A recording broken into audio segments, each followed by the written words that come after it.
And we're live with another podcast. Jeff with me here, with me again. Got a good amount to talk about. Some things happening kind of right now as we start to Flyers wise. We'll get to that in a little bit, but some bigger stories we kind of want to get to first. Yep. Obviously the Matthews signing. There's been more trades, but I think we can just kind of get right into this and talk about the Austin Matthews deal. Yeah, for sure. So Austin Matthews and the Toronto Maple Leafs agreed to a 5-year contract extension. Now keep him in the blue and white jersey through the 2023-2024 season. The team announced yesterday the deal has a cap hit of $11.634 million per year, totaling $58.17 million. And it will make Matthews the second highest paid forward in hockey over teammate John Tavares and behind the Oilers' Connor McDavid. Matthews, who is only 21, would have been a restricted free agent after this season. And right away, what do you think about this contract? Because for Toronto, they're lucky where they are right now with all these rookie contracts because they have, obviously, Still a little over $4 million in cap space. yeah, it's to be And exact, that 4.31.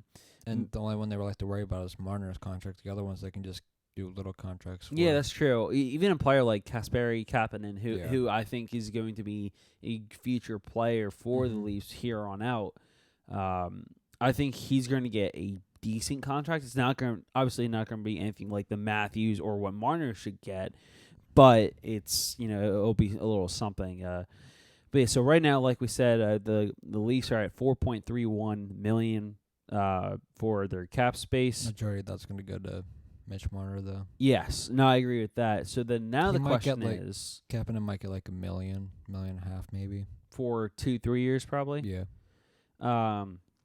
My question is that what do you do now? Because so luckily for this, Sign Marner and you're good for years to come. no, I know, but let me rephrase my question. So like, what do you do for their cap space? Because they're gonna need to get cap back. They're gonna need to clear up some space somehow. All their contracts are expiring really are all these bunch of couple $100,000 contracts that that's not doing anything. Jake Gardner gives them $4 million after this year if they don't resign him. Exactly. The one player I will say will give him some cap space And back. if they don't sign Ryan Hazey, there's I was gonna $7 say million Ron too. Hainsey, $3 million right there. I don't think he'll be re-signing. I don't think you can afford to lose a player like Gardner. The only problem is that his contract's already at $4.05 million. So Right. what can you sign him back to? I highly doubt he'll get a contract that's that exact amount. It'll probably be more. I don't know. That might be one of those things where they might be okay with him walking just because they traded for Muzzin. That's true. That's a good point. And really the only defender they really have to worry about is Morgan Riley. yes, but The other guys. well, they can no, probably not necessarily. interchange. Riley's locked up through. No, I'm just saying in general. Oh, Defensive okay, wise yeah. And everything. That makes sense. Yeah. But yeah, so I and think Zaitsev, who they also have. yeah, Zaitsev He's also good until the same year as Austin Matthews, 2023, 2024. and with 4.5 mil cap hit. So it's just interesting to see what Kyle Dubas, the general manager for Toronto Maple Leafs, will end up doing with all these contracts and trying to figure out, excuse me, how to kind of get out with more cap space. So, but I think overall, obviously, yeah. After next year, they also lose Nathan Horton's contract too. The 5.9. Yes. 5.3 Or next year. sorry, yeah, after next season. So yeah, 5.3 mil. So that would certainly be helpful. Yeah, and that's definitely a big cap hit on them right there. So that will certainly help. Yeah. But I think for the most part, they're pretty good. Because the areas where they're set are obviously the areas they cared more about. They cared about signing 2 good defensemen. They did that in Zaitsev and Riley. They have the forwards now signed up to sign Marner now, and they have Frederick Anderson signed until 2020, 2021. Yeah, so I think they're certainly set. Yeah. That's probably the next team, closest team that might compete with Tampa Bay at the moment. Yeah. Eastern team wise. But that's just me. I could be wrong, but just looking at the talent in this team that you see, I think they're the only ones that could possibly. It's still ways ahead with Tampa Bay, but I still think they're like that next team, yeah. Yeah, no, I do agree with that. I was going to say Boston, but I don't know why this season they seem, at least lately, they kind of been falling off a bit. They're back in the wild. They're got the first wild card spot. So yeah, so it'll be certainly interesting to see. It's not even close. 81 points for Tampa Bay, 67 for Toronto. Yeah, but kind of sticking with Toronto here for a little bit, switching over to Mitch Marner, though. So, in recent reports, apparently Marner's agent suggested that Kyle Dubas, the GM again for the Maple Leafs, was lowballing Marner, and that Marner was somehow not given the respect that he deserves in the organization. Marner said he had read the Star, meaning the Toronto Star, that is, but professed to being happy with how the team is treating him. Marner said, you guys, in the media, words are spun sometimes. Me and my family love it here. My agency loves it here. This is a great place to play hockey. We have a great management. We have a great team in this locker room. We all want, including myself, to be a Leaf for a long time. I'm sure it will happen. So it certainly sounds like that. It just sounds like the agent's trying to get the Toronto to pay more for Marner. That's all. Yes, that's all that says for me. Yeah, and I think that's fair to say because at first glance I was thinking, oh boy, like there might be some issues here. There's no issues. But now after reading that and everything, it makes sense because why would it be brought up halfway through a season? Right. If it's talked to about Marner for a contract, it'd be at the beginning of this season here, or that we're in now, or during the off season. Yeah, for sure. So that was something that ended up getting brought up that I thought it was probably similar to Provorov, because remember when Hextall did his press conference after he was fired, he was saying how they were off. Yep. And what they were willing to pay for him. So it might just be something like that. Yeah, no, and I agree with that, and I think that someone, especially with Marner's talents, and in his comments, it's clear that he wants to stay in Toronto because look how well he's done. I mean, I wouldn't want to leave Toronto either, just because the talent around you. But yeah, exactly. Playing on the line with Austin Matthews, if you want to be on a team that's a playoff team, you're going to want to stay in Toronto. Yeah. So we'll see, how everything pans out. But obviously, in the long run, Toronto, they are going to be. I think besides Tampa Bay, they are the team. Yeah, not necessarily obviously going to be, but they already are. But they, besides Tampa Bay, they are the team to beat in the East, in my opinion. And I certainly think that it would be exciting to see what happens by the time playoffs hit. And kind of taking they have young and veterans. So. Yes. And taking a look at the current standings, oh my gosh, it's very clear that Tampa Bay is just running away with the Atlantic Division. The whole East in general. In the whole East, yeah. They have 81 points. Toronto's second in the whole East with 67 points. Yeah. And then the Islanders with 66. That's unreal. And Montreal, who the Flyers beat. Yes. So, I think that Tampa Bay, Toronto, I don't know if that would even be possible, but some sort of Eastern Conference matchup right there, Eastern Conference final matchup right there, I think that would be a tremendous series for everybody. Kind of moving on, though, some trades around the league. There was a huge trade that actually happened just the other day. Yeah. Florida. This was like a day or so after our last podcast it happened. Yeah, it really was. The Florida Panthers traded Nick Bukestad. Yeah, it was actually the day before, or That's day after we podcasted, because I said that bigger trades were going to happen, and they are. Yes. Slowly. Yeah, exactly. And you're starting to see them, yeah. So Nick Bukestad and Jared McCann to the Pittsburgh Penguins from the Florida Panthers in exchange for Derek Brassard, Riley Shahan, a 2007, 2019, thank wow, you. I can't believe they went back. I know and they got went a back. I didn't know the 2017. team Wow. could do that. Yeah, it's impressive. Mhm. 2019 second-round pick, fourth-round pick, and another fourth-round pick. If they just want that pick, why don't they just see who they got and trade for him? That's a good point. I wonder who they did get with that pick. Yeah, so both of those picks, or at least two of the three picks were Pittsburgh's picks, of course, and that other fourth-round pick is Minnesota. originally belonged to Minnesota. So 5 pieces going to Florida in exchange for 2 to Pittsburgh, and I think that. Well, what was your first reaction when you heard about this trade? That bigger trades around the corner, but Well, yeah. Not only that, but like about this specific trade. Who won this trade? I say for the time being, the Penguins did. Right. Yeah, because I know Bukestad's potential, and it's very exciting to see a player such as his caliber to go to a team like Pittsburgh. I think he needed a player like him. They just wanted to get more pieces. Right. guess. But I am a little surprised that they got rid of Broussard. I thought he fit very well there. He's been there for under like a year.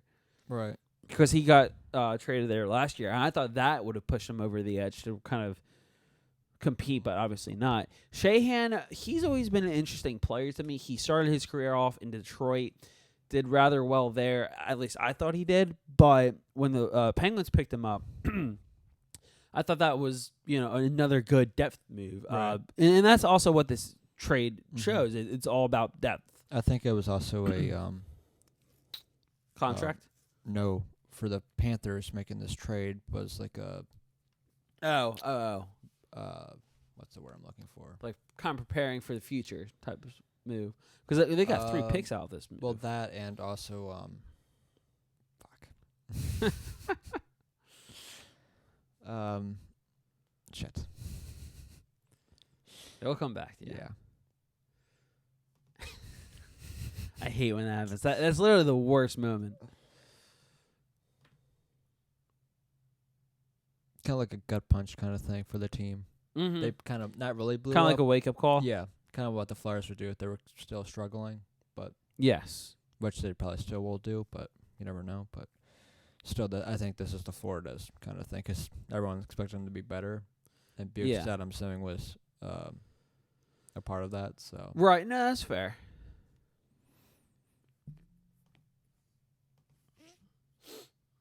this is like, don't feel like you're safe or Mm-hmm. get this thing going. And if you think this year's gonna be bad, they set up for this draft. Mm-hmm. It's all for this year. Yeah. So I think that. Yeah. I mean, it all depends. I was gonna say it all depends where the Penguins finish out, but still, that's right. a good return for them. No, I agree. So now that kind of. But it's also the Penguins' thing to do around the trade around deadline the deadline. to try Yeah. to get someone to help them. Yeah, no, that's fair to say. I think Jim Rutherford, he knows what he does every year, and he does a very good job of it. He does an okay job of it. Huh? I would say he does. An Yeah, okay job of that's it. yeah. You can argue like he's made some Mhm. questionable moves, but so for Florida, they now have $3.10 million in cap space. They have a first, a second, a third, 3 fourth-round picks, a fifth, sixth, and seventh. So overall, they have 9 picks in this upcoming draft. With one of those picks being a conditional third-round pick that they received from the Edmonton Oilers. The Panthers received the higher of the 2 2019 third-round picks. The Oilers currently hold from a trade back in December 2018. Now for Pittsburgh, really quickly, before we kind of move on, this leaves them at $490,160 in cap space. So they are, they're really hurt not only for that, but for draft picks. Ready for this? They have a total of 5 picks in this draft. Not only that, so they have a first-round pick, and they don't pick again until the 4th round. I think that's like every year for them because they always make. It kind of is. They always make the trades, so which is just interesting. So. I don't know if I'm the biggest fan of how that happens because there's some at the moment it doesn't really matter for them because they're always right there in the playoff hunt. Yeah, so. for sure. Basically they have a first, a fourth, fifth, and 2 7ths, but not the best look for them in my opinion right now.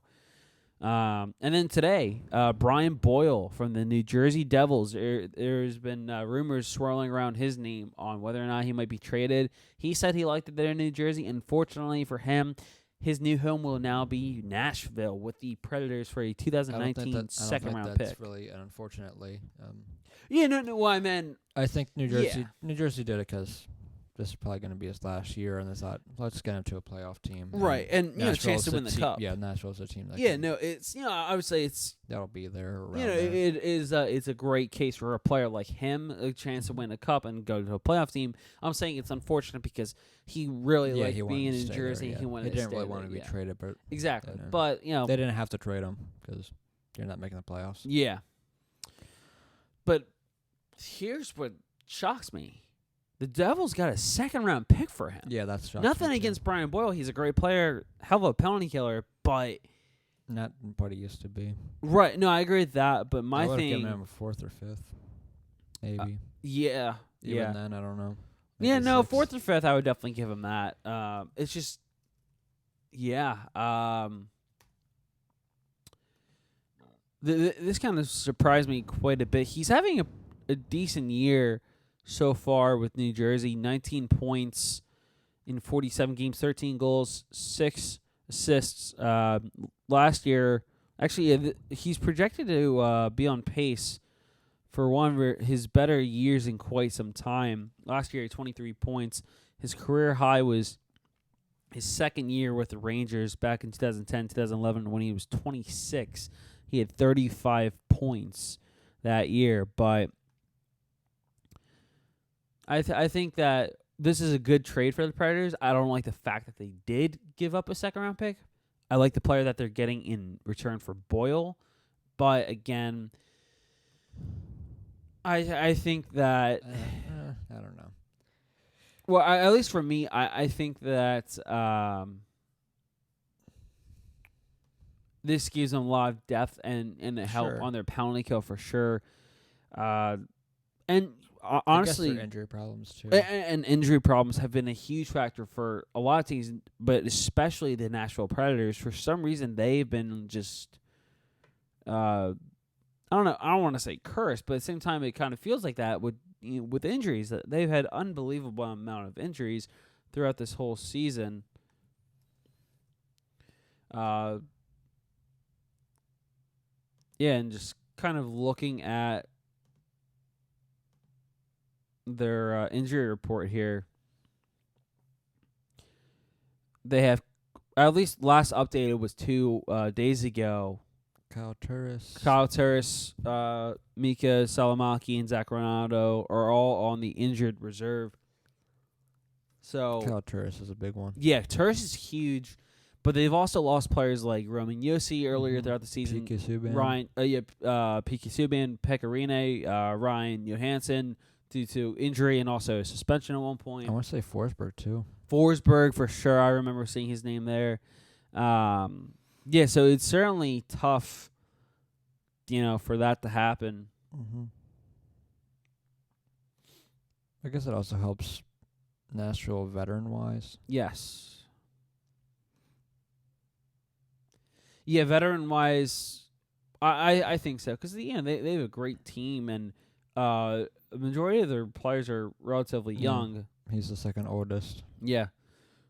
So this certainly does help them, though. Yeah.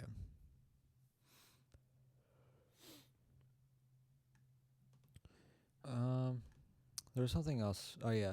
Before we get to Flyers talk. Yes. Denise, say something about before we got on the podcast, Ryan Callahan. Yes, Callahan was now the 13th forward. Yeah, so a little bit about that on TSN, Tampa Bay Lightning forward Ryan Callahan revealed just yesterday that he's been relegated to the 13th forward role with the team and will be a healthy scratch for the majority of games moving forward. Callahan, who has only 5 goals and 13 points this season in 41 games played, has the second highest cap hit among Lightning forwards this season at $5.8 million and is signed through next season. And again, so he is a partial no trade clause, and Joe Smith of The Athletic reports he has not been asked about it as of yet. His agent, Stephen Bartlett, told Smith he believes Callahan will remain with the Lightning past the trade deadline. I certainly do think they want to keep him for the yes, because he's a good body to have. Everything. Yep, he's a great body to have. But if you're expecting him to put up points, that's not going to happen. Right. Ever since I guess 16-17 when he was hurt for most of the season, he only played 18 games. He had 4 points, but ever since then, the points have gone down drastically. Yes. Because last year in 67 games, he only put up 18 points, 5 goals and 13 assists. Yeah, no, I feel bad for Callahan. I like his playing style and who he is as a player. Outside of like his second year in Tampa Bay, he put up 54 points. Yeah. Tied for his most points in a season. Yeah, no, he was tremendous because it was a huge deal when Tampa Bay got him for Marty St. Louis. Yeah. That was a crazy trade, and no one really saw that coming. It was straight up captain for captain trade, and I think there's other pieces involved, but that was obviously the biggest parts. Yeah, so he has a $5.8 million cap hits until 2019, 2020. He's a free agent in 2020, 2021. I also don't think losing Callahan is the worst thing. Right. The team's good enough where you don't really need exactly. There's certainly players that can fill in for Callahan at this point. And, it's showing because, like he revealed, he's now the 13th forward. He's an extra forward now for a quite amount of games. So we'll see what happens. I mean, if you look at his ice time, it's gone down. Yeah, significantly. Yes. 16, 17, a little over 14 minutes. Last year, 13. This year, 11. Yeah. This is the lowest he's ever been. Second lowest other than his rookie year. Wow. Yeah.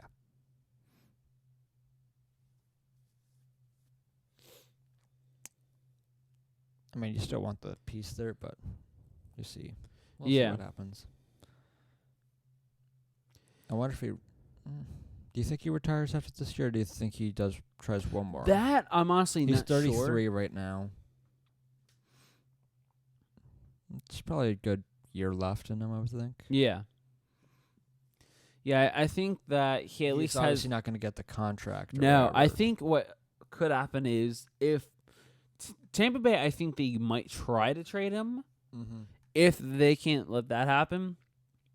Sorry, if they can't get something done, I should say, I think keep him obviously for the rest of the year, but after that, I think they would just buy him out because he's $5.8 million cap hit, and or just look for a trade in the meantime or something like that, and then kind of give him a chance to sign somewhere else, and which I think is certainly help them significantly with their cap too. Yes. Because they're in desperate need for cap, the $1.71 million right now.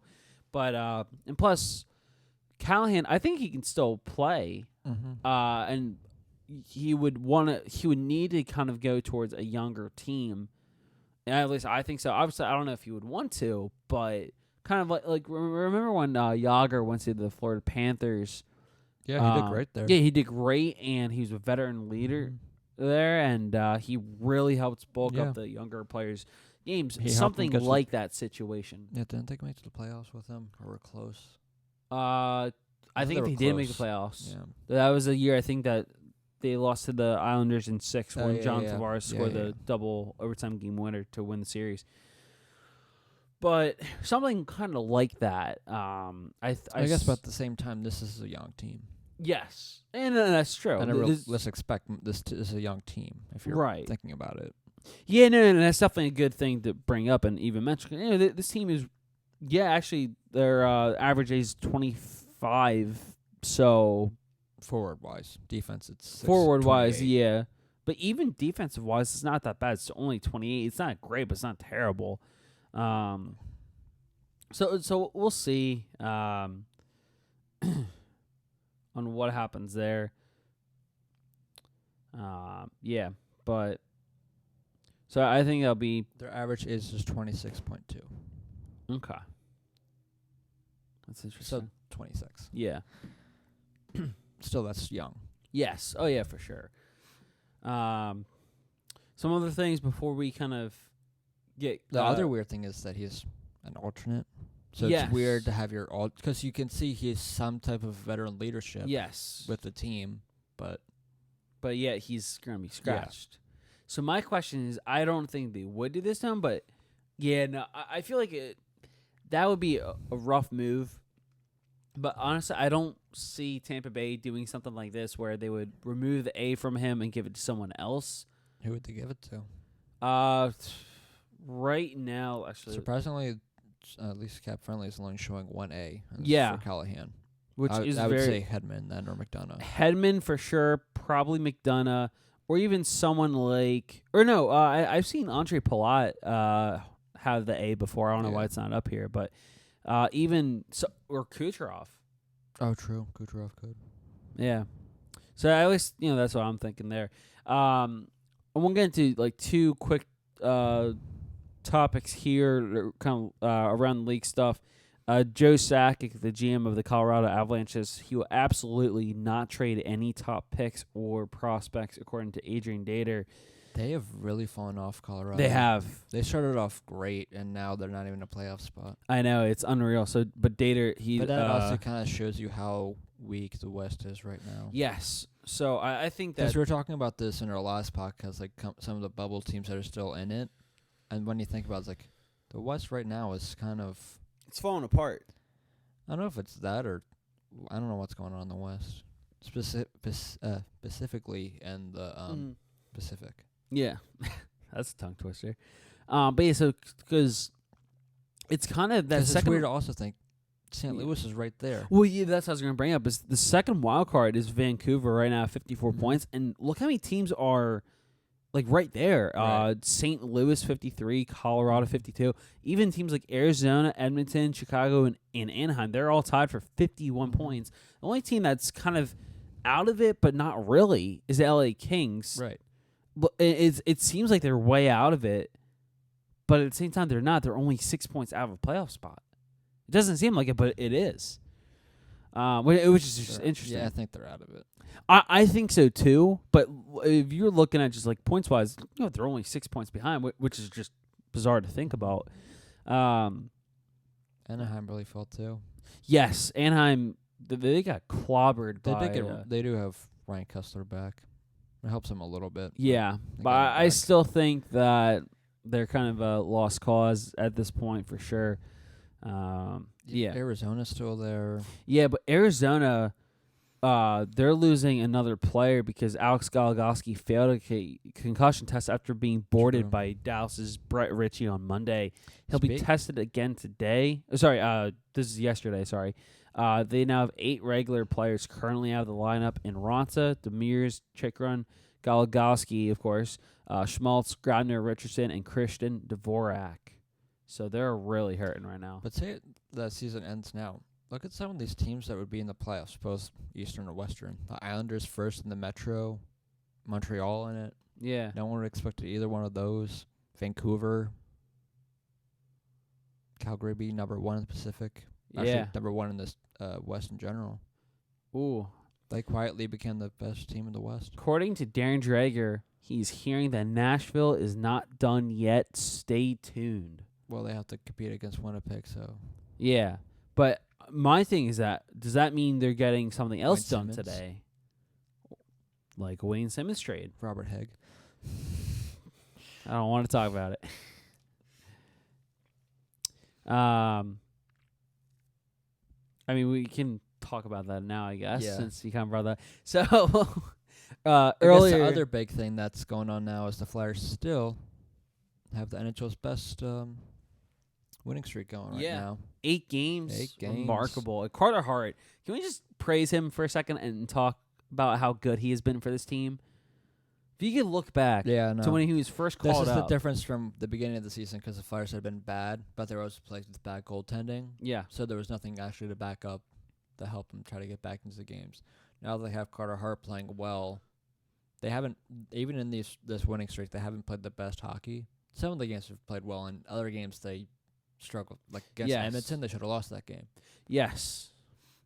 But Carter Hart keeps them in the games. It's unbelievable. It's amazing. He might let a couple goals by here and there, but for the most part, he makes the key saves when he needs to. Yeah, I agree with that. Only a couple times do I really remember him letting up like a late goal. Right.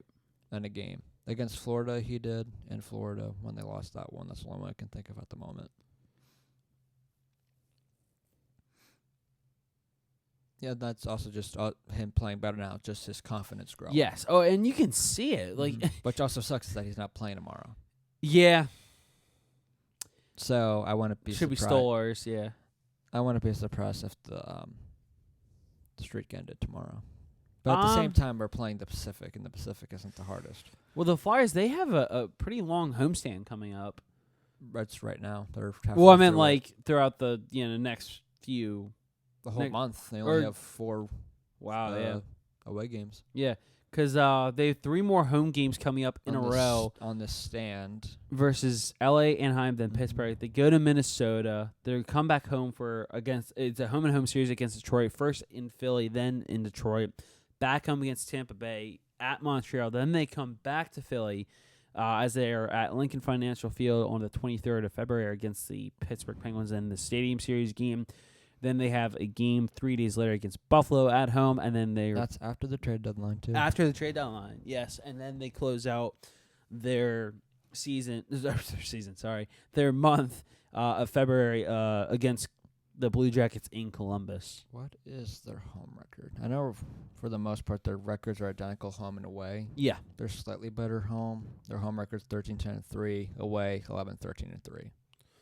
Yep. So either way, because I was just thinking with the home stand, or pretty much a home all month, if that's going to help you or not. Because you do play the Penguins twice, that's going to be a hard one. You play the Lightning again, that's going to be a hard one. Columbus, they're in a playoff spot, same with Montreal, so I'll count those guys in it. Buffalo's really fallen off, too.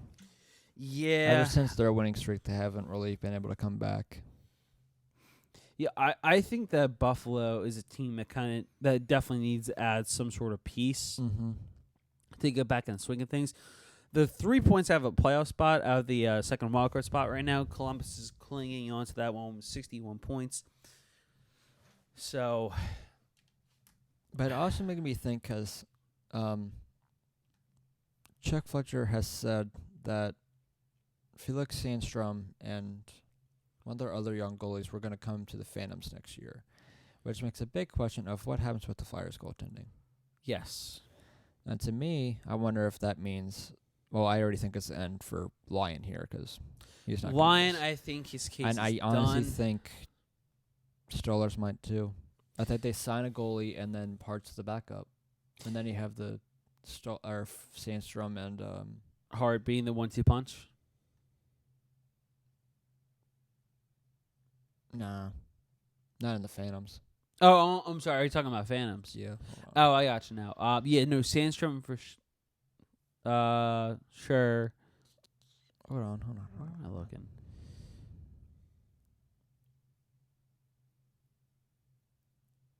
Yeah, so they've Sandstrom. He's currently still in the SHL, correct? Mm-hmm. He's only 22. Lyon is in the minors. He's not going to. Actually, no, he will come back next year. Because he signed till 2020, 2021. So, which is kind of a good thing. And I don't know how Fletcher feels about Stolarz. Well, he doesn't really have much of a choice right now. Well, at the moment he doesn't. Right. I'm saying, but in general, right. I'm saying going into free agency when all their goalies are up and they need to sign someone or trade for one. Yes. Because I'm assuming. Because then it also makes the thing of, do you just make Carter Hart the backup, or do you kind of do a veteran, but also he's kind of a starter too?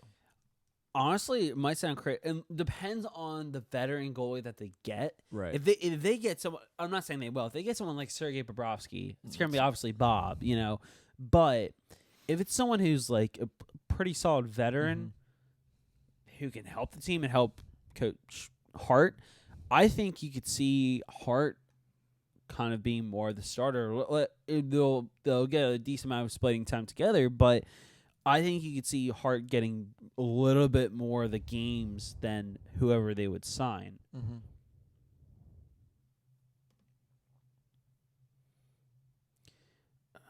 This is bugging me. I just want the deadline to be here because I want to see trade galore left and right. Same. Which it's slowly starting to happen. Yeah. There seems to be like a trade like every day, or at least every other day now. Yep. Do you know what's kind of nice though? Something I just realized. Now that I'm not currently working and everything, I can watch a trade deadline unfold, and I'm very happy about that.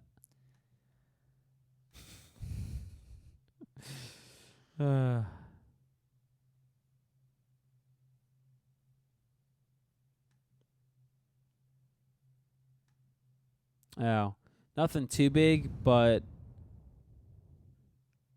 that apparently the Preds are reacquiring Cody McLeod from the Rangers for what Pierre LeBrun believes is a 7th round pick. The trade call has not happened yet. Okay. So nothing too big. Sorry, what were we saying?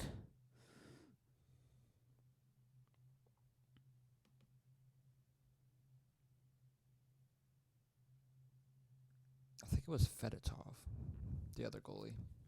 Fedotov. Or Erison. One of those guys were the other goalies that Fletcher said was going to come over to the Phantoms. Probably Erison, because he looks superb.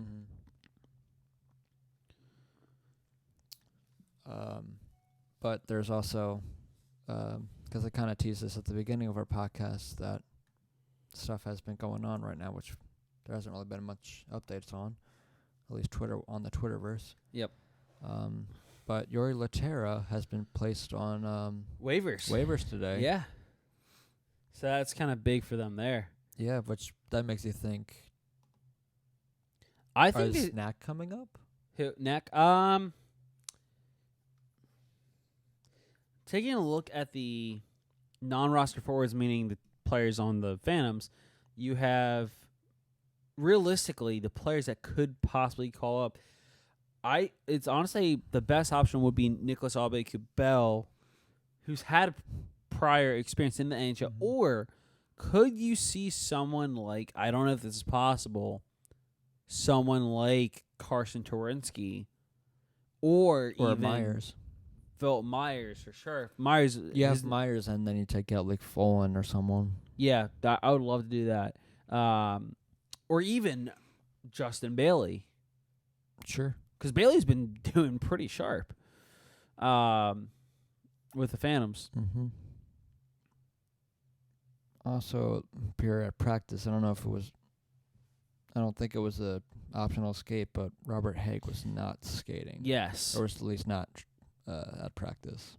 Which nothing's really been said as to why he wasn't. Right. The only if thing, it was a maintenance day, which would be weird for, at least this is from Dave Hasek too, or yes. Dave Isaac. Ooh. That 2 days, because I had a day off yesterday. Yep. It'd be kind of weird to do a maintenance day, but it's not unusual. Yes. So unless there's a nagging injury that we don't know of that he's doing. And that's definitely possible. Which then makes you would think the Yuri Laterra going down. I think that kind of is speaking. Because then you have Myers come up and you fill up that spot for Haig. Yep. That's the only other thing I can kind of think of at the moment. Because I haven't seen anything saying trade rumor-wise or anything. Right. They don't have the game tonight, so tonight won't be... Or if their game was tonight, I wonder how it would if it'd be any different. But they have until tomorrow to deal with the roster and everything. If that is the situation. Because they also have the day to... Or tomorrow he would go down Yes. Laterra if he's not claimed. Or if it'd be like Weiss, where goes through waivers, but he doesn't get sent down. What are the odds that Yori Laterra actually gets claimed by a team? Because he is a $4.7 million cap hit. If no one's taking Dale Weiss on waivers, I don't think anyone's taking Yori Laterra, who's played very few games and hasn't looked particularly well. Right. Regardless, the Flyers are getting rid of his contract at the end of the year. Yep. They don't have to worry about both of them. They don't have to worry about buying out Laterra. They probably will buy out Weiss. It still sounds like they're trying to trade Weiss. Yeah, I think that's the move for the Flyers is they're looking to get rid of Dale Weiss. He only has a 1.325 mil cap hit, but there's at least for this year. The next year is 1.275, so that goes down to like a couple $1,000 or $100 or whatever. Well, it's the 2 years thing. If it was 1 year, someone might take a chance. But yeah, and kind of like do what the Preds are doing with McLeod. Just getting extra bodies. Bring depth to their lineup and everything, but we'll see. Because I wanted to pose this question to you earlier, but I kind of forgot about it. You remember what do you think of the winning streak right now? Do you think it's a good thing or right? The win streak is at 8. They're looking for win number 9 tomorrow against LA. Yep, 7:00 start at the Wells Fargo Center. Taking a look at how LA's been doing. Not well. They're at the bottom. But you could say the same thing about the Flyers. They've won 2 in a row. You would say the same thing with the Flyers before this winning streak, too. So these are both teams that were struggling. Yes. Kings 5-4-1 in their last 10, 2 wins in a row, including a 5-1 win against the New Jersey Devils last night in Ilya Kovalchuk's return to the Prudential Center. I don't know. I like how the team's been doing. Because right now, if you look standings wise, they're only right there. Yeah. But if they start losing again, you fall out again. Yes. Because you make all this ground, but then if you lose a game or two, then you're back to where so you they're were before. kind of they're putting themselves in a rather tough spot, and that's why it's like you kind of also gotta ask another question: is like, do you become buyers or sellers? Yeah. I think there's still sellers at this point, and getting rid of Wayne Simmons is going to happen regardless. Right. It's very tough for Chuck Fletcher because he has to think, oh well, like let's say the team's doing rather well. What if they keep this up? Right. Do I want to keep? Obviously he only has till 25th to decide. That's a question I kind of posed to you before we did the podcast. Right. Kind of a thinker or whatever. Yeah, is like, what would Fletcher do? Would he want to keep him for the playoff run? Yeah, or would he want to get rid of him regardless? Because once it gets closer to the trade deadline, you're obviously not going to win the whole month. But you're still playing well. You're getting closer. It's a tougher question. Do you save him so he can help you for the playoffs? But if you look at his stats, has it been the It greatest? hasn't. It's slowly getting better. Yep. During this win streak, he started off very hot. 2 goals in the first one against Minnesota, a goal and assist in both the game against Boston and Montreal. This now January 19th, going to the 28th. Through the 31st. He had no points in the games against Winnipeg, New York, the Rangers that is, and the Bruins again. He got a goal in the game against Edmonton and no points in the game against Vancouver that the Flyers won for their 8th straight game. So he's only posted 3 goals, 2 assists for 5 points in 8 games. It's not terrible, but it's not great. Yeah, he only has 24 points this season. 16 goals and 8 assists. The 16 goals is tied for Drew with second on the team. Yeah. Behind Couturier's 21. I don't know if that hurts his trade value at all. Because when you hear Wayne Simmons, you hear he's a great player on the power play and everything. He's a 30-goal scorer, or at least he was. He's got half of it now. I mean, I think it kind of a bunch of guys lately, I think they just need to put 1 goal in, and that kind of sparked them. Oscar Lindblom's one of them, and I think Noel Patrick's going to be that same way after he got the winning goal the other. Honestly, Patrick, JVR's been tearing oh my it god, up. he's been Konechny too. Yeah, obviously Hart, who everyone knows by now. And I think and even Voracek, he hasn't scored much. At least you don't think he has, but he's still been putting up the points. Yeah. Voracek is 45 points. Yeah, and just kind of go over the top players who have the most point totals. Drew, 56 points. Not many goals at 16, but 40 assists is always nice to see. 45 points for Voracek, like I said, 12 goals, 33 assists. That's normally how he goes. Yes. Couturier, 44 points. He is another one that's been He has been on fire. I think he picked up right where he left off last season. And Charlie actually made a good tweet about this the other day during the game. Yeah. I think you might know what I'm talking about. The tweet he had. No, not. Possibly.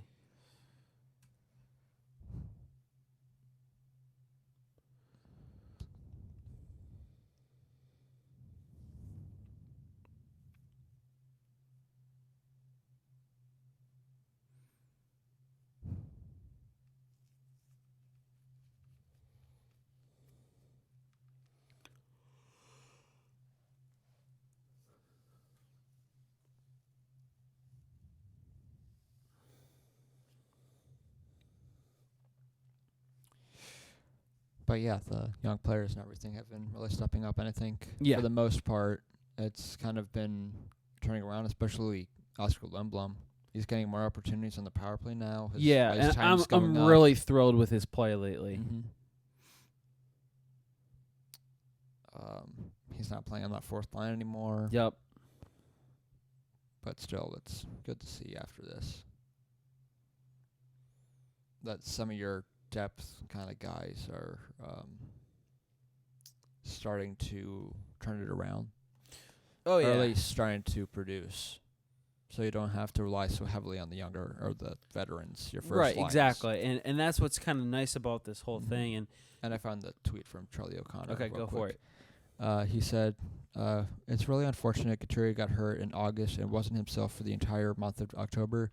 He's proving that this year that 2017-18 wasn't a one-time thing, but give him a fully in condition October, and I bet his full year results would have taken a further step forward in 18-19. And I agree with that. Yeah, 100%. I would say he'd probably be back in the running again for Selke, right? That's what it is. Yeah.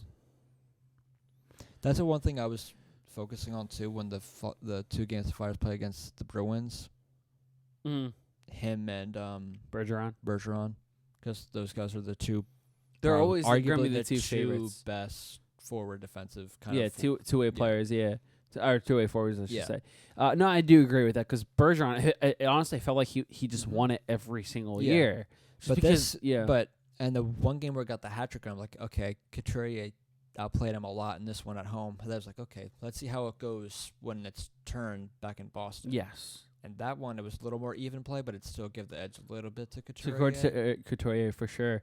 For Coots, it's funny because just kind of looking back, slowly but surely, actually I want to go over his stats right here throughout his career. Wow. He's been in Philly a lot longer than I actually thought he would be already. This is his 8th season. Yeah. It doesn't even seem like it, but it is. It is. What, he was in 2011? 2011, 2012, yes. That's 2019. Huh? That's 2019. That's 8 years almost. Yeah. So he was already at 44 points, and he's only 22 points behind his career high of 76, which was last year. Career high in everything, goals and assists. The thing that sucked for him, he would have got more goals last year, but he kind of struggled near the end. He did. He played in all 82 games, and I think you're going to see him play in a majority. Another thing, too. Yes. Provorov's starting to become his great stuff again. He is. And he is eating minutes right now. I'm glad he said that. I definitely want to break down more about that in a little bit. Because I love how Ivan Provorov has been playing. And Sanheim. Oh my God, it's unbelievable. So really quickly about Couturier finishing his start up. I'm so glad you brought that up. So because the Flyers have how many games left? What has Because Couturier hasn't played in every game so far, correct? Because he's missed the first few. They have at least the last 2 months left. Yeah. So that's a solid 20-some games, correct? 20-25 maybe. Yeah, he's played. If you look, because Drew's played every game. He's played 53. Couturier's only played 51. He missed 2 games. Okay. Yeah, so if he plays in every game until the end of the season, that will be another 31 games or so. But still, that's plenty of time to get 20. Not 22. 32 points. And especially the way he's been playing, going over. Do you mean goals? You said 32 points. He has 44 points right now. 32 points. Not goals. That would be amazing for 32 goals. 32 points in general. For the remaining, okay. For the remaining, yes. So if he gets 33 points, I'll put it this way. 33 points will give him a career high in his career. Points. For 77 points, correct. In his last 5, he's put up 2 goals and 3 assists in his last 5. Career first. Actually, in the season 2, he had the hat trick against Boston. Yes. After he had 2 in the playoffs. Yep. But he's been just racking up numbers every single game except for the game against Winnipeg. He has 5 goals. It's weird though. And 5 assists during the 8-game win streak. What happened to all the Couturier doubters? Yeah, that's what his whole career for the most part is like, oh, Couturier is so terrible and everything. Well, and that was something I wanted to bring up is that people were like, for a long time, they were like, oh yeah, let's get Bobby Ryan for him, you know, and no. I like Couturier more. I like Couturier's versatility more than Bobby Ryan's. Oh yeah, for sure. Because Ryan's not even doing that well right now. He kind of jumped off after leaving Anaheim, I'd probably say. Yes, I agree with that. His first few years in Ottawa has been good, but since then, not so much. But I think it also helps that he was with Getzlaf and Perry. So yeah. Another thing, though, just before we get into Provorov, is that I kind of have that same feeling for Couturier or for Rubtsov that it did for Couturier. Yeah. That fans might not be the biggest fan of him because he might not put up the offense, but defensively he's going to be great. Yeah, I agree. I honestly I wasn't really sure how I felt about Rubtsov, but just looking at like what he's been doing with the Phantoms, what he did before he got hurt. That's true. Yeah, I keep forgetting he got hurt. Yeah. Yeah. But yeah, so kind of going now over to the defense aspect in Provorov, his game has significantly improved. Yes, and you can tell he's looking like his old self. He gotten much more comfortable than he has looked in months. Little hiccup in the last game. And now that will happen. Yeah. Because he was cutting. Oh, yeah, it was on the one goal that they let up against Vancouver. He was cutting in when he probably shouldn't have been. Right. So deep, and then they came back the other way after Konechny missed the shot and went all the way down, and then they scored after Hart tried coming out for it. Yeah, that was a tough play all around. Another thing I hope is that if Ghost can find the net, I wonder if he's another one of the young players that's just the one boost he needs to start tearing it up again. Yeah, it's certainly possible. I mean, it doesn't help playing with McDonald, but still. Yeah. It does make me worry about him because all the things you hear is that he might be another one they might trade away. For who? I'm sorry? Ghost. Yeah, because there's concern at one point where they thought he might have gotten traded. I even did because during the Winnipeg game he was late scratch. He got scratched during warm-ups. He got hurt. Yeah. But yeah, and that's something we didn't realize, and until a little bit later they're saying lower body injury. But there are some cases where they say like, just like lower in the body cases injury today gets with traded. Robert Higg. Yes, we still don't know what's happening. It's annoying. But I want to find out what's happening. Because when you texted me about that, like, no, I don't want to lose Higg. Higg, out of all the young guys, I feel is the one I'm kind of okay with losing. Okay. Because out of all the other young defensive guys we have, Myers included, he's not as exciting, I guess I could say. Because Ghost is always good offensively and everything. Yeah. Haig does the little things you don't really notice as much. Even though he's, near the tops in hits. I think he does a lot defensively for this team. He leads in hits. He leads in block shots. I don't think he'll put up the most amount of points, but he does a lot for this team that, at least I think, kind of goes unnoticed. Sure. That's the one thing that people notice with him is that he does the little things that go unnoticed. Where some of the other guys, you see what they have. Like, Provorov's good at skating up with the puck, same as Ghost. Provorov's great at one-on-one, taking away. His poke checking's great. Yeah. Sanheim's always looks fast, and I'm still waiting for him to put double digits in goals. He's at 5. He needs 5 more. He needs 5 more. And that shot that over the game winner in Boston was great from Sanheim too. Yes, absolutely. Gudis has been playing great too. He's slowly finding his hitting again. He is, because he's never been able to. Last year he was trying to comfortable. fix it, but especially recently, he's been really starting to get those hits again, but legally. Yeah. He had a good one on Rousseau.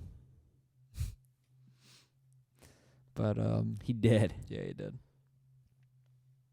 And the fourth line looks good too still. Right. Since putting calling up for Robiev and having Raffle and yeah, and that's also because I was talking to Russ Cohen of Sportsology earlier today, because I was asking him, well, because this is kind of relating back to Wayne, or kind of transitioning to Wayne Simmons, but also mentioning Michael Raffle, Ratko Gudis. I'll mention those guys first, because I asked him, could Simmons be the only one that gets traded, or would someone like Gudis or / Raffle get shipped off also? He believes that Raffle will for sure get traded. Maybe Gudis. The Flyers do like him though, but in a possible return for something like that, future, the Flyers would probably be preparing for the future, but possibly a roster player in a multiplayer deal. If that was the case, I want to trade away Simmons. They love Wayne Simmons. Oh yeah, I agree, but JVR kind of taking over that. I love. And the sad part, know what the sad part is? Yes. He has one more point than Wayne Simmons in 37 games. 13 goals and 12 assists. Wayne Simmons has 3 more goals. Oh, that's about it. That hurts my soul. That hurts my soul. That's an eye-opener. I took JVR a couple games to get back to where he was. Well, yeah, because he had that he had his knee injury. Yeah. Whatever it was, yeah. But still, that just says everything you need to know right there. That's an eye-opener right there. It really is, because I didn't know that until I just saw the stats I didn't know that until I'm glad you said that out loud on air. But for JVR, that's why you went for him. Exactly, and it just cracks me up. And that's why when people say like, "Oh, why would you waste money on JVR?" This is why. You're not even wasting money. I didn't think anyone thought that was wasting money trying to get JVR back. I've heard a few people say stuff here and there, and it's embarrassing. I guess when he was earlier in the season, he wasn't really producing that much. Right, but he only played a game and a half, and he was out for 5 weeks or so. So yeah, it took him a couple to get his skating legs back and actually on a good line. Yes, because that first line of Giroux, JVR, and Konechny is great. Then the second line, isn't it Couturier, Voracek, and Lindblom right now? Which line? The second line. It should be. I'll put. You're looking at dailyfaceoff.com. Because the third line is Nolan Patrick, Scott Laughton and Simmons is the third line. Second line is Lindblom, Couturier, Voracek. Third line, right. Laughton, Patrick, Simmons. That was right. So yeah, I do love JVR, Giroux, and Konechny on that top line. The second line I like too a lot. Second line, I think that's great. I'm honestly thrilled that Lindblom is the second line left winger. Laughton, I love the fact that he's at least on the third line. Yep. Not only that, but he's with Patrick and Simmons. That's a great line. You didn't give Patrick. you kind of demoted Patrick Yeah. to third line, but you didn't give him bad kind of line mates. Yes, to go exactly. with. So in that you didn't give him a Weiss or a Laterra to kind of So in this case, I'm handcuff actually him. okay with where Nolan Patrick is. Sure.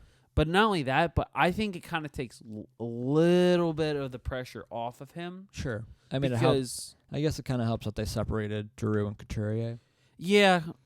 Because that I think it's okay because you have JVR there. Sure. But even though if you're losing by one, they always go back to let's put Couturier back with Giroux. And it works, you know. Sure. Him, Coots, and TK. It's kind of what every team kind of does with their star players. Yep.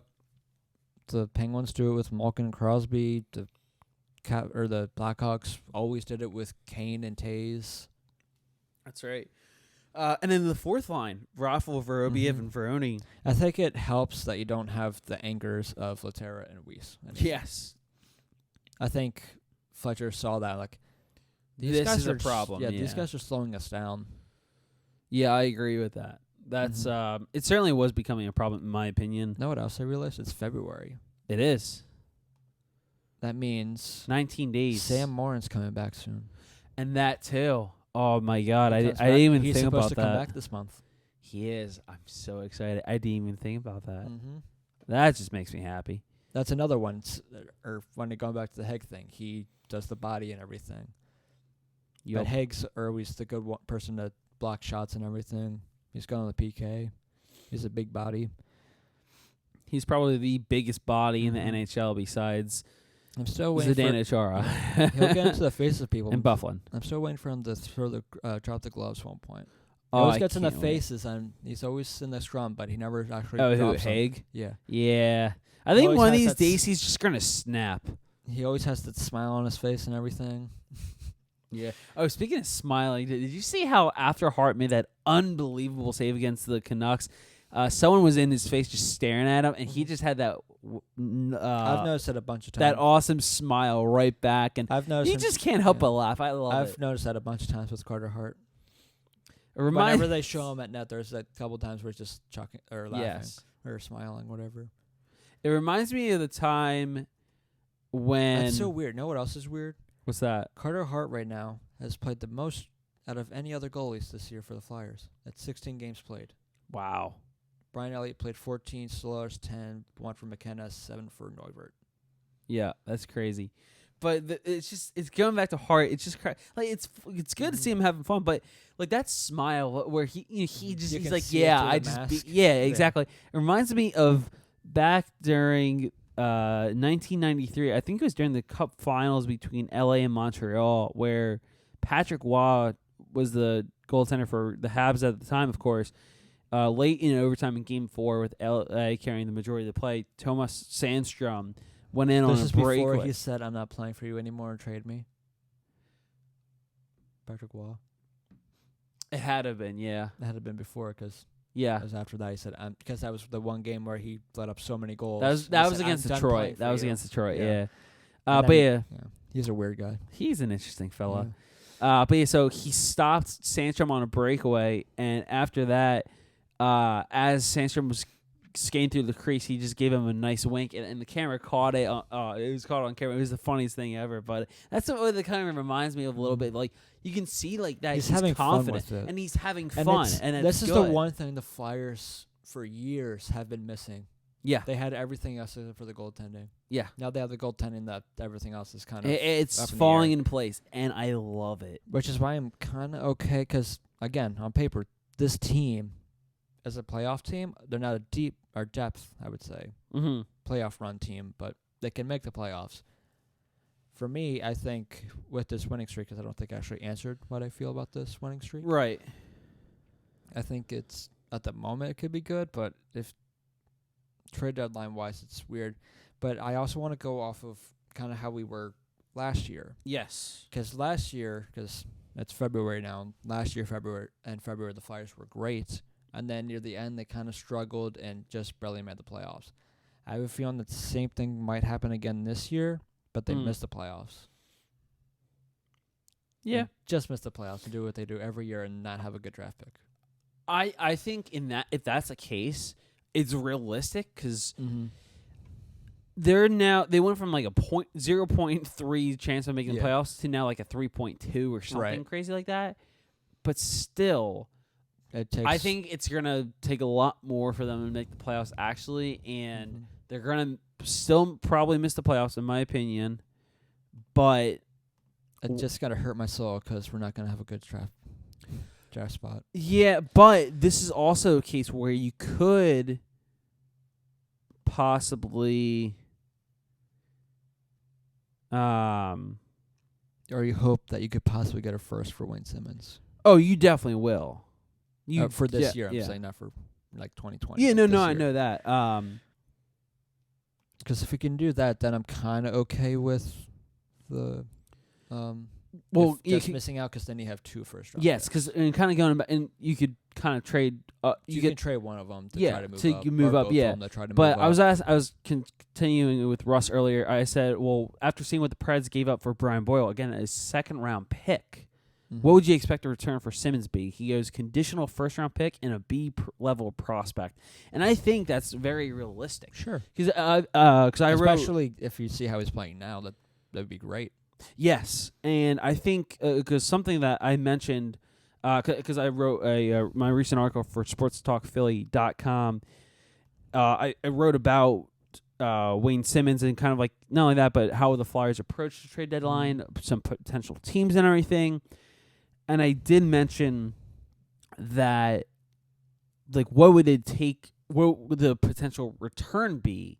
It would have to be a rather steep price, definitely 1st round pick, and a prospect, and potentially another pick. Depending on how desperate a team is, or could it be like a 2nd and or a 3rd round pick, but also including a top 6 defenseman? Because it depends on what this team needs. Kind of going back to that buyer seller question, where do you personally see this team being at this stage by the time the deadline reaches? Will they be buyers or will they be sellers? Based off of their performance and everything. I would say it's going to be different by the time, because, it's 19 days away. A lot can happen then until the deadline. But at this point, based off of their their gameplay and everything and their recent playing level, do you see them buyers or still at this point sellers? Sellers. Yeah. No, I'm looking at the schedule. I'm just thinking how this rest of the month could go. I think both Penguins games and Detroit games, I can see him splitting. Yes. I could see him losing to Tampa Bay again. I could see him losing to Minnesota. Montreal, you mean? Oh, I'm sorry. On the 12th, yeah. No, I'm way ahead of myself. Sorry. Yeah, I can actually see him beating Montreal again. Yeah. But Columbus, we can't really see them beat, too, recently. Yeah. I can honestly see us possibly losing one of these games against LA and Anaheim. Yeah, all right, so do you want to just, since we're kind of going over it right now. I'm just kind of thinking of, I don't know if these would be my predictions. I'm just seeing like a likelihood, because it just took a couple losses for them to go back to where they were. Yeah, no, I agree. I'd say, like, how much ground do you think they lose the back-to-back games in Pittsburgh and then Minnesota, then you're kind of back to a little bit of back to where they were before. Do you see them, I guess, how much ground do you see them gaining? Or will they, kind of like what you're saying, will they lose ground? Will they kind of slip and fall back in the standings a little bit? Well, right now they're 4 points behind Carolina. I thought it was 5. Carolina has 58 points. Philadelphia has 54 points. I stand corrected. And same with Buffalo at 58. So they're 4 points. That means they would have to win 2 more games just to go up, possibly, and that would also lead them to lose. Yes. Or not get a point. But still, it takes them a lot to bump. But if they lose and say Rangers win, you lose. Or you're at least tied. So, but I guess you are at the same point, the same with Florida. Yeah, and also, so I'd say it doesn't help. I say they'd probably be around the 5 and 7. Okay. Maybe 8. But also, possibly 4 if they still. I think that's definitely fair to say. If they sweep the homestand, I could see them moving up to 4. But I think they might move back down or stay put. Right. I think, if anything, they'll gain traction on Carolina and or Buffalo. So I think at most you'll see them in that 4 spot. At the very least, you'll see them slip to 7th spot. Columbus, they actually won last night against the Avalanche 6-3. So that now puts the Blue Jackets 7 points ahead of Philadelphia instead of what was previously in 5. So that does hurt there. Luckily, this isn't towards the very end of the season. It's getting there, though. You only have 29 games left in the regular season. I'm looking at the remaining teams still have to play. Your schedule doesn't get any easier. It doesn't. Because March it's a little harder. You played the Capitals twice. You play the Caps then at least at one point. You play then Pittsburgh. Actually, no, you play the Capitals 3 times in the month. You play Toronto again later in the month. Yeah, twice against the Toronto. Islanders, who have been red hot and first in the Metro. 3 times. You play them. I'm seeing them. Yes, 3 times. Yeah. And then they finish off in April with Dallas, St. Louis, Carolina. Yeah. It's tough. It's not going to be an easy stretch, but we'll see how things shape up. But it also makes me happy because they're starting to put they obviously have their trust in Carter Hart now to go up against some of these better teams. They went up against Winnipeg twice, I think, right? Or just once, maybe. At least once. That was once. Sorry, the other time was Stolarz and Neuvert. Yeah, it wasn't up yet for that one. Nope. But so let's kind of break down the rest of the month. So and kind of go over our predictions here. So they have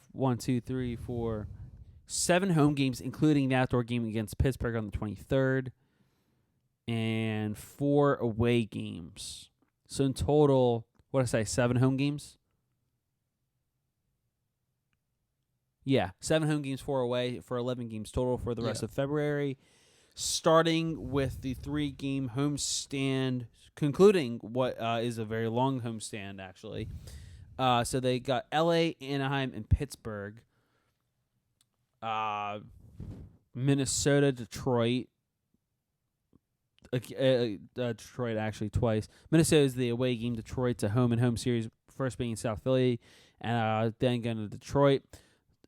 Home against Tampa Bay, in Montreal, home against Pittsburgh, Buffalo, and then in Columbus to finish up the month. Again, the key dates here, the 23rd of February, is the Outdoor Stadium Series game, but also 5-4-2. 5-4-2? No, it has to be. That's 11. That's 11? Yeah. I can't math right now. That is 11. Thank you. I was thinking, for some reason, I kept thinking you said like 5-4-1. I'm like, no, that's yeah, okay. 5-4-2. So the outdoor game is the last game before the NHL trade deadline, which is the 25th, just 2 days later. So those are really the 2 biggest dates to keep an eye out for. Mm-hmm. So you say 5-4-2.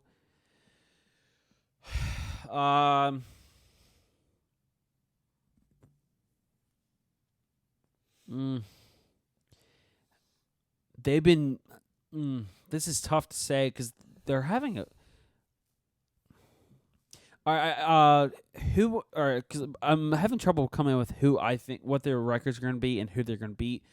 Can you go over who you think they're going to beat for the remaining month of February, starting in the game against LA?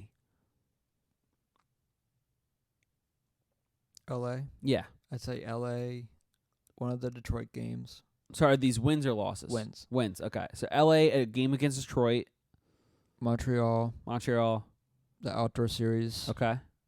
And Buffalo. Okay. So that means you have them losing to Anaheim, the other Pittsburgh game, Minnesota.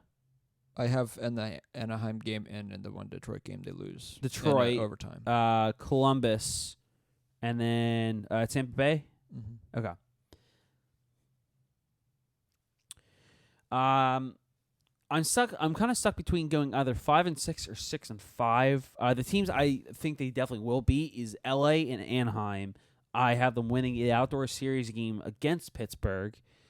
That's 3. Montreal. I'm going to say they beat Columbus. I said they lose. I'll have them go 5-6. So I'll have them winning First, no overtime losses or anything. no overtime losses. Just 5-6 straight up. L.A. and Anaheim, it's 2-0. Pittsburgh, 2-1.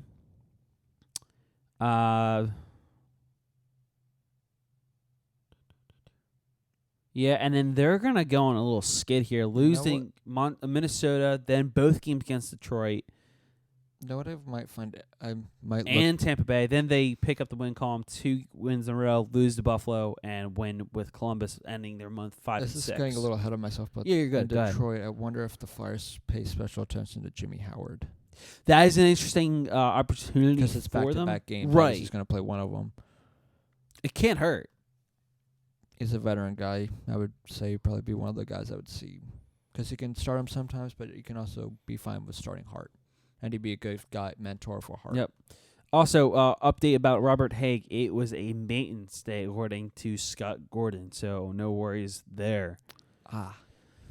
So, Robert Haig fans, you can take a deep breath. I was really hoping for the Myers one. But I think with that, I think that's where we're going to end it today. Yeah. Yep. So, see ya.